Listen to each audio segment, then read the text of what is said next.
C'était à Je suis Saint-Étienne. né à Saint-Étienne, hein, autant que je sache. Bon, bah, la déclaration de la guerre, 39, bon, moi j'avais 3 ans. Non, mais ce qu'il faut savoir, c'est que la région stéphanoise, à l'époque, c'était un grand centre houiller métallurgique, hein. C'était un des plus importants, même au point de vue mine, extraction de charbon. On était aussi important que les minerais du Nord. Enfin, il y avait 3, Nord, Lorraine et Saint-Étienne, hein. D'ailleurs, Saint-Étienne s'appelait la ville noire, c'était tout noir. Bon.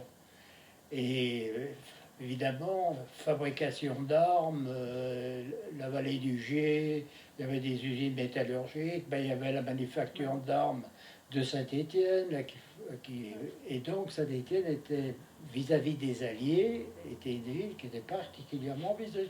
Parce que nous, par rapport aux Allemands, moi je n'ai rien vu, il ne s'est rien passé à Saint-Étienne, hein, parce que les Allemands étaient, enfin, ils étaient à Lyon, ils avaient leur PC à Lyon. Mais moi môme, je te dirais que j'ai pas vu un Allemand gamin. Alors moi, mes souvenirs, c'est surtout les bombardements, hein. Ouais. Bon, alors il y avait, et puis les bombardements, c'était pas les Allemands qui nous tapaient sur la gueule, c'était les copains, les Alliés, hein, les Anglais, les Américains. Ah oui. Et quand il y avait un bombardement, bon, on était avertis par les sirènes qui crachaient dans toute la ville. Et puis on descendait, À la nous cave. on habitait au 4e, on descendait à la cave, hein, 5 étages. Alors, par contre, au niveau des sirènes, on ne savait pas qui allait nous taper dessus. Parce qu'en fait, il y avait des bombardements, il y avait les Anglais et les Américains, hein. C'était soit les uns, soit les autres. Par contre, on reconnaissait les Américains, on reconnaissait bien, enfin, on n'était pas avertis, mais au bruit des avions, on savait si c'était les Américains ou les Anglais. Parce que les Américains, eux, ils volaient très haut et ils lâchaient leurs trucs n'importe où, hein. Bon, n'importe où. Les Américains, ils ont fait un désastre épouvantable, hein, démoli des bâtiments, etc. Tandis que les Anglais, eux, au contraire, ils volaient beaucoup plus bas et en principe, ils atteignaient les objectifs, hein, les usines, il n'y avait pas de grosses pertes humaines ni de bâtiments, etc. Tandis que les Américains, c'était épouvantable. Alors, il y a eu un bombardement qui a fait énormément de bruit à Saint-Étienne.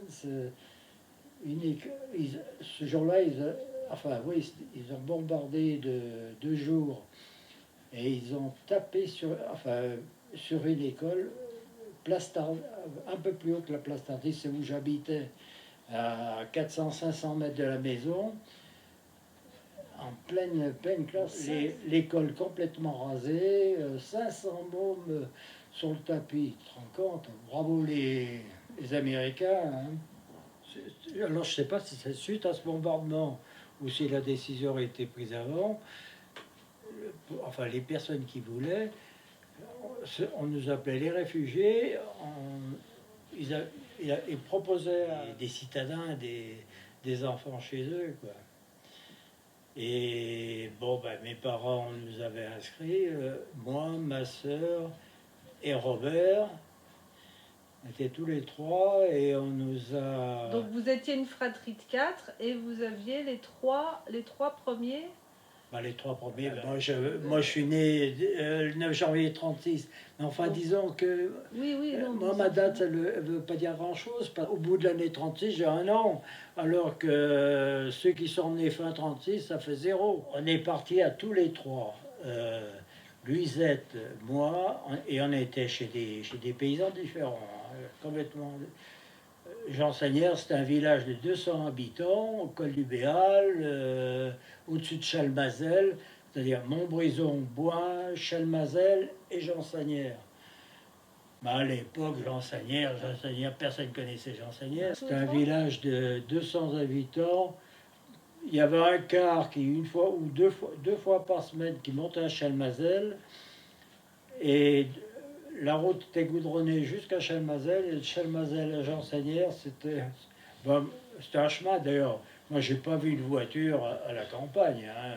Tu me diras qu'en ville, c'est la même chose. Quand je vois maintenant comment vivent les gens en ville, moi, comme je disais il n'y a pas longtemps, rue Émile Littré, j'ai jamais vu une bagnole rue Émile Ouais, Littré. bah Sur c'est la ça, place ouais. Tardy, la place Tardy qui était un peu plus haut, il y avait le vélodrome d'hiver. La place Tardy, c'était les gamins qui s'amusaient. Il y avait des bancs pour les personnes qui, les soirs d'été, se rassemblaient, etc., etc. Mais j'ai jamais vu une bagnole. Mm. Hein, alors que maintenant, j'y suis retourné il y a 2 ans, je dis, mais je reconnais plus mon quartier, quoi. Robert était pas loin. Il était, bon, moi j'étais chez les Mureaux, j'étais chez le maire de Janssenière, le maire du Patelin. Et ben, à l'époque, tu n'avais pas d'électricité. C'était le soir, c'était les bougies ou le feu de cheminée, enfin en hiver.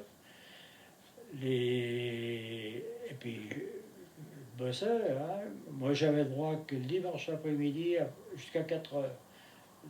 Sinon, tout le restant du temps, je bossais. Tu faisais quoi? Eh ben, enfin, l'occupation la plus, enfin, celle qui me plaisait le plus, c'était d'emmener les bêtes au champ, surveiller les bêtes, hein, d'emmener les vaches, les chèvres, tout ça, les emmener au champ. Et vous mangez pas beaucoup de viande ou vous Ah bah, aviez... Vous si, mangez bah, si. là-bas, si? Enfin, les aliments les plus fréquents, c'était, comme je disais enfin, il y a 2 3 jours, là, le lard, c'était génial. Le lard, bon, bah, les paysans, ils souffraient pas, ils avaient leur Ah ouais. propre nourriture, hein, avec les bêtes, il n'y a que le pain. Moi, alors ça, le pain, moi, après, plus tard, ça m'a fait marrer parce que le pain de seigle, tout le monde, ah, c'est du pain de seigle, c'est bon. Alors que chez les paysans, quand j'étais chez les paysans à l'époque, le pain, c'était le pain. Le pain, c'était le pain de seigle. Hein, il n'y avait pas autre chose. Et le dimanche, ils montaient au village, parce qu'ils allaient tous à la messe, ils montaient au village et on achetait le pain blanc. C'était uniquement le dimanche où tu avais du pain blanc. Alors moi je me souviens, j'étais arrivé le soir par le car. Bon, les paysans étaient venus me chercher, etc. Et puis le matin, premier déjeuner. Alors ça, je m'en souviens, ce premier déjeuner, parce qu'il m'a super marqué. C'est comme si j'étais à table, il faisait un temps magnifique. Et c'était mon premier petit déjeuner chez les paysans. Alors, bon, bah, j'avais un grand bol de, je ne me rappelle plus, mettons un chocolat, j'en sais rien. Et puis, elle m'avait fait des tartines, bon, avec le pain de seigle, mais moi, je ne savais pas ce que c'était. Je n'en avais jamais mangé. Je prends la première tartine, oh punaise, je dis, c'est pas possible. Il y avait le chien qui était là, qui était sur la table, paf. Le Pourquoi? chien C'était était pas bon? vachement heureux. Je lui ai enfilé toutes mes tartines. C'était pas bon? Alors après, bon, ben on s'est rendu compte que je mangeais pas de pain. Alors pourquoi, etc. Alors spécialement quand même, j'avais droit au pain blanc, hein, ce qu'on appelait le pain blanc. Hein. C'était le pas des villes? Mais avec ma Non? soeur, on se voyait très peu parce que moi j'étais tout en bas du. Il y a le Lignon qui passe, qui prend sa source là-haut à Chanseignère. Le Lignon, c'est une rivière qui fait toute la vallée, la Chalmazel, Boin, après Boin-sur-Lignon, Montbrison, puis Saint-Étienne. Une fois de temps en temps, la pêche, c'était vite fait avec eux. Ils faisaient un barrage hein, de façon à ce que les poissons s'agglutinent, puis après, ils ramassent à la main, ils n'allaient pas. Moi, j'étais en bas du village, j'étais à peu près à 1 ou 2 kilomètres du, du village, parce que j'allais à l'école. Mais à l'école, j'étais super doué par rapport aux paysans. Parce que à mon époque, c'était pas comme maintenant. Hein, à l'école, moi, à la sortie de l'école maternelle, je savais lire et écrire. Hein. Et quand je me suis retrouvé, l'école maternelle, j'y suis allé très tôt, à 2 ans et demi, 3 ans. Je suis monté chez les paysans là, vers quel âge je pouvais avoir. C'était en 44, j'avais 8 ans à peu près. Ma soeur avait 6 ans, Robert 4 ans. Et oui, alors c'est là où ça me fait marrer, parce que je me souviens pas que Robert, enfin ceci, je dis, attends, 4 ans. Robert avait 4 ans, lui il avait 2 ans. Mais l'âge où la mémoire, enfin où tu t'éveilles, c'est 3 ans. Donc lui, il ne peut pas se souvenir des choses alors qu'il avait que 2 ans. C'est impossible. Vous étiez tous ensemble, en fait, Ah vous oui, étiez... avec une classe. À la campagne, il n'y avait pas il y avait pas les grands et les petits. Et puis c'était des instituteurs, c'était un couple qui vivait dans le village, je crois même qu'ils vivaient dans l'école. L'école, la classe faisait partie de la maison dans laquelle ils habitaient.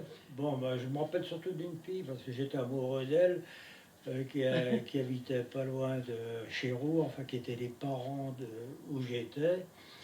Et elle avait, je sais pas, 12 ans. Et moi, je me souviens, comme j'étais vachement en avance par rapport aux autres qui savaient ni lire ni écrire, moi j'étais là.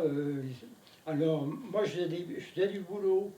Je coupais le bois, je me rappelle, on avait aménagé une piste, un bac à sable, etc. Ça c'est le sable. Je savais lire et écrire. Et ce qu'ils apprenaient, c'est lire et écrire. Et ta sœur, elle savait lire et écrire aussi? Louisette aussi. Non, moi, Louisette. Non, Louisette. J'ai souvenir de 2 filles, c'est tout. Par exemple, on a préparé la fête de fin d'année. Moi, j'étais la grande vedette avec justement cette fille. On était les 2 personnages principaux je ne me rappelle absolument pas de ce qu'on a fait, mais on a monté une petite pièce.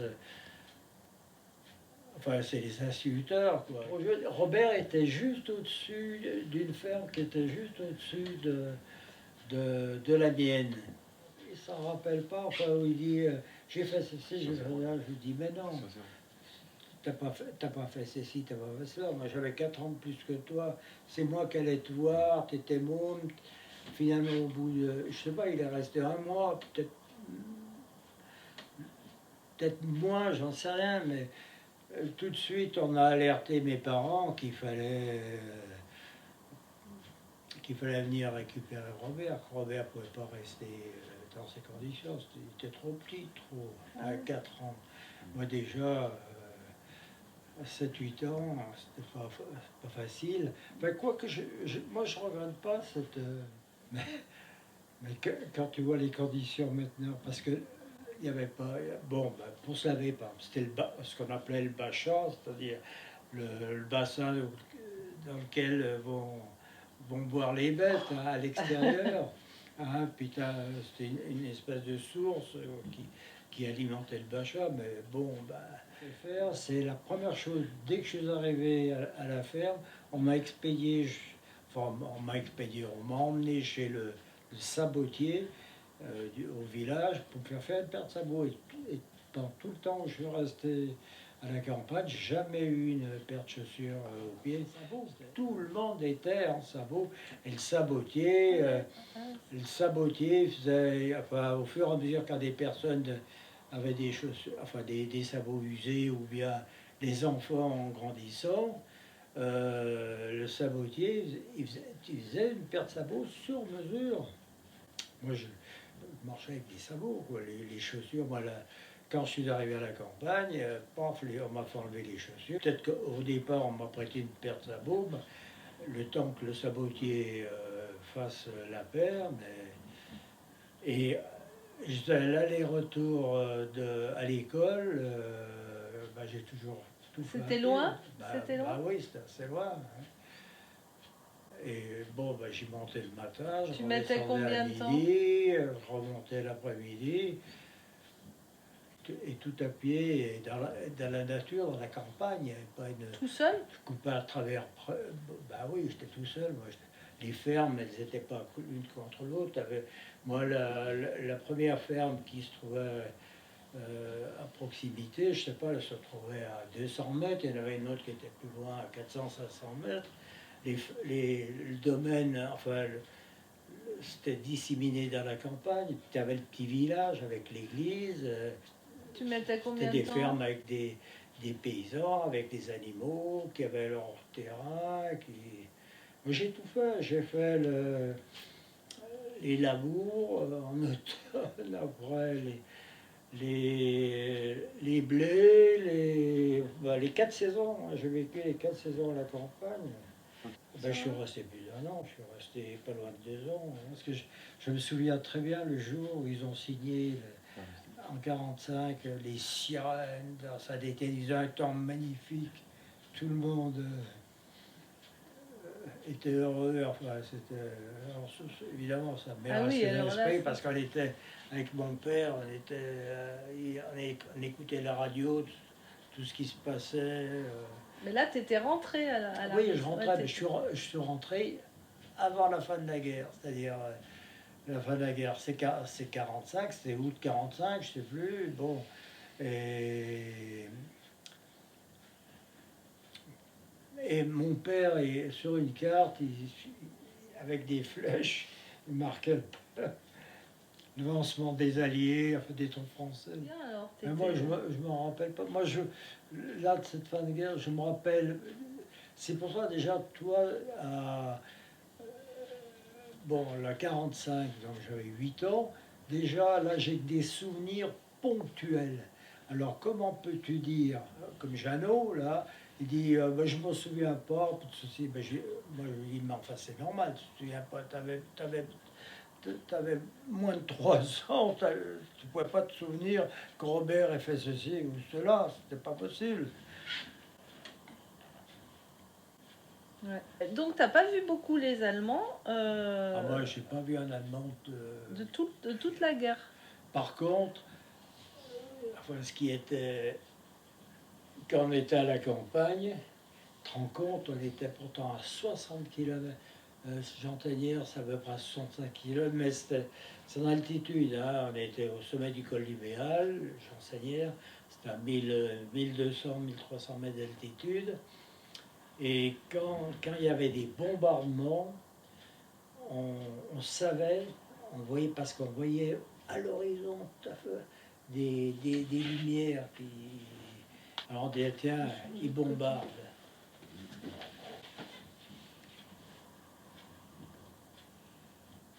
J'ai tout fait là-bas. Il fallait chercher les nids là, pour ramasser les œufs. C'est la poule elle-même qui faisait son nid, c'est pas des nids qui étaient préparés. Les poules étaient en liberté, elles étaient en pleine nature, dans la campagne. Et les poules, elles avaient, une poule lorsqu'elle était pondeuse, elle faisait son propre nid, puis elle faisait ses œufs. Alors, moi, ma activité principale, c'est de dénicher les nids. Mais on ne les détruisait pas, surtout pas. Les nids, une fois repérés, tous les jours, on allait où j'allais ramasser les œufs dans les nids. Et qu'est-ce qu'ils faisaient tes parents pendant ce temps? Mon père, il bossait. Hein. Je n'ai pas trop vu.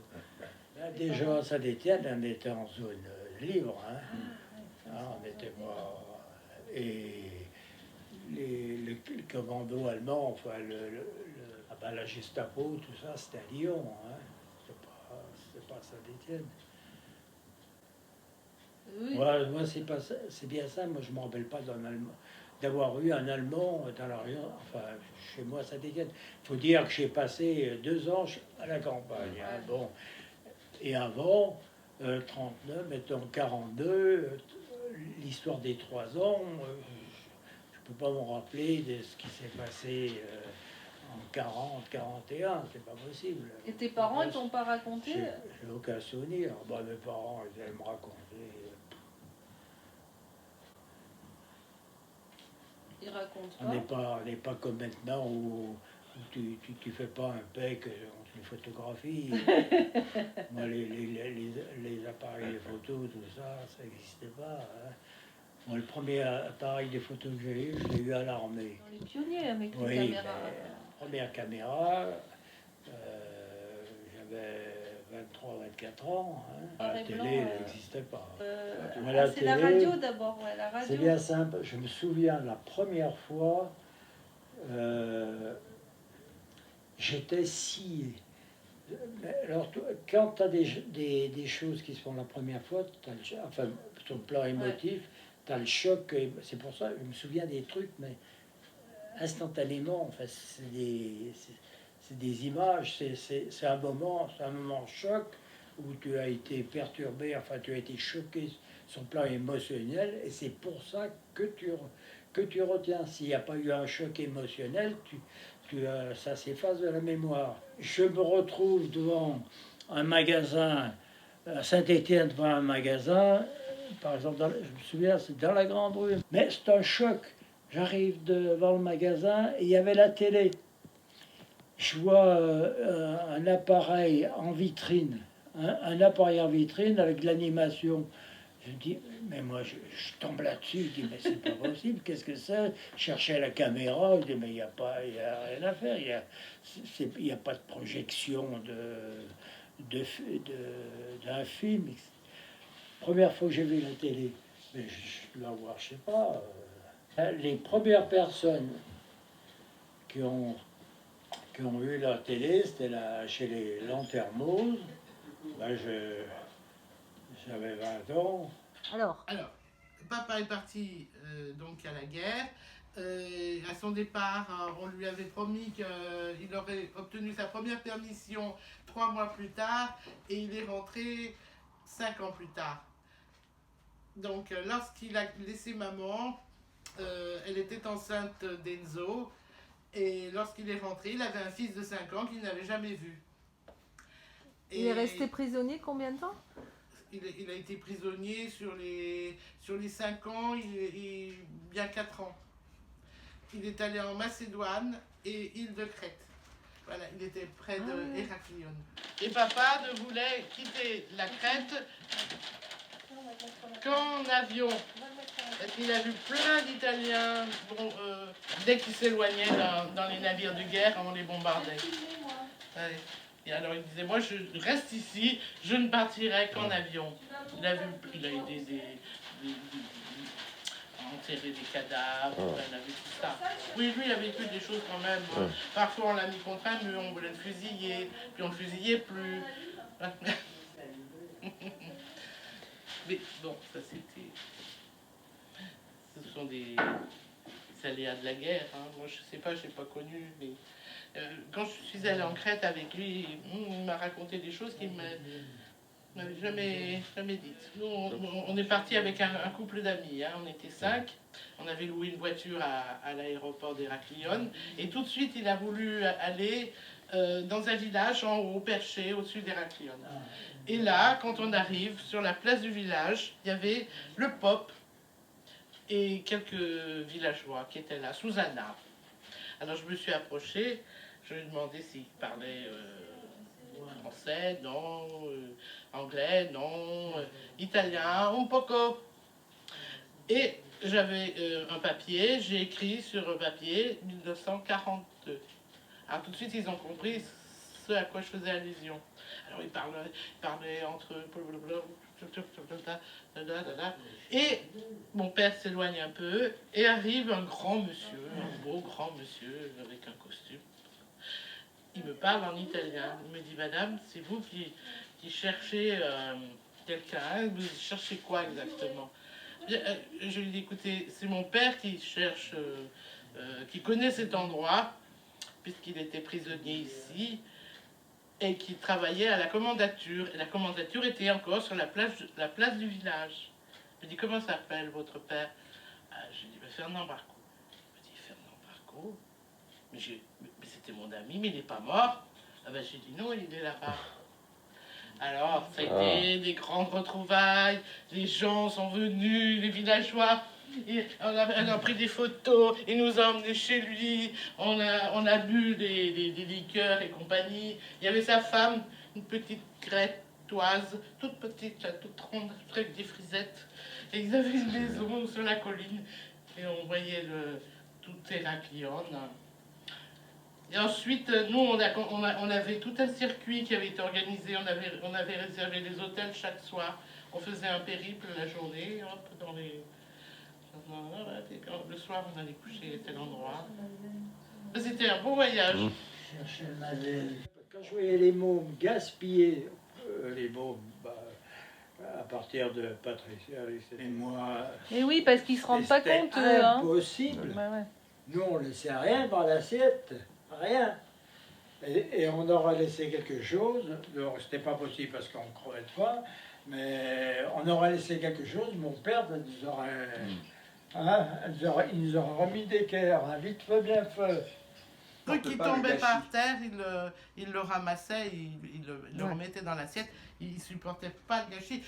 Lui a souffert énormément de faim parce que les prisonniers, on leur donnait un morceau de pain le matin, il fallait qu'ils tiennent toute la journée avec. Hein. On ne s'est pas prié. Je te diras qu'il n'y avait pas grand-chose. C'était l'époque avec les patates, moi, tout ce que me fait Roxane, je ne connais pas. Hein, les aliments du midi et tout, on ne connaissait pas. On connaissait que la pomme de terre, la salade, c'est tout. Hein. Toi, tu n'as pas connu les tickets de rationnement? Les pommes de terre, elle faisait un plat par dans les villes, un plat par jour. C'était dans les villes. Parce que dans les campagnes, ils avaient des terres, les gens donc ils pouvaient cultiver. Ce qu'il disait, il avait le lard. Maman, elle mangeait dans sa famille. Il y a que chez les paysans, par contre, alors là, tu manges. Il y avait des maisons dans lesquelles les gens n'avaient rien à manger pendant la guerre. Hein. Ceux qui n'avaient pas de terre, de terrain, ils ne mangeaient pas. Hein, tu achetais avec des tickets. Bah oui, les tickets. Alors en fonction des enfants, tu avais plus et ma grand-mère, elle envoyait des paniers pleins. Mais avec les tickets, tu avais juste le strict minimum. Hein, Et c'était en fonction du nombre d'enfants. Nous, c'est bien simple, à la maison, les mômes, là, on volait. On fouillait les placards pour trouver un morceau de fil, pour trouver... dingue. Ma mère était obligée de tout planquer. Et puis, tu achetais les aliments avec des tickets. T'avais, enfin, chaque personne, chaque famille avait un droit, en fonction du nombre d'enfants, des activités, des personnes responsables. Tu avais droit à un certain nombre de tickets. Et ma mère allait chercher à l'épicerie avec des tickets. Les bandes basses, c'était vite vu, c'était la pomme de terre. Hein. On va pas chercher. Et le pain, il n'y en avait pas? Du pain. Ah bah si, du pain. Du pain, même chose. C'était rationné, tu avais droit à tant de pain par personne. Adulte ou enfant? T'achetais tout avec des tickets, c'était le ticket. On commençait l'école, la classe, avec la première chose que faisait l'instituteur. Hein. J'étais pas à Polytechnique. Bon, eh bien, c'était le bol de lait. C'était la première chose que l'on faisait à l'école. Elle commençait la journée comme ça, avec le bol de lait. Enfin, le bol, c'était pas être un bol de lait, c'était être une grande tasse, je sais plus. Mais nous, on rentrait à l'école, on avait hâte d'avoir son bol. Ah ouais.